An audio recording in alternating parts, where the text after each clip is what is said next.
પાઠ પૂરા એમ હતો મેં દીવો પ્રગટાઈ ગયો. મેં કહ્યું ભાઈ હવે વાત શું થઈ ગઈ? કે આ તમારી ભૂલ થાય.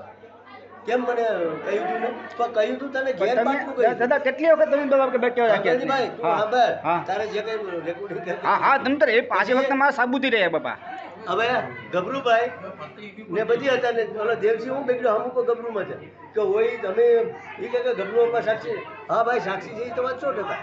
કોઈ વખત નહીં ને તારે ગરજ હતી તું આ રીતે કઈ રીતે તારે હું ગરજ છે મને શું ખબર હતી તું કોઈથી નહીં કોઈ વખતે ફળા નવરામાં આવે નહીં. આ તારે કામ હોય ભલે રિયો એ સારું કહેવાય પણ એનું બદનામ એવું થોડું મારે ઉપર તું આક્ષેપ મૂક્યો કે બહુ આ કામ કરી દીધું ને મેં તો બધા માટે થઈને પાઠ પૂરણ કર્યું હતું 1 કલાક.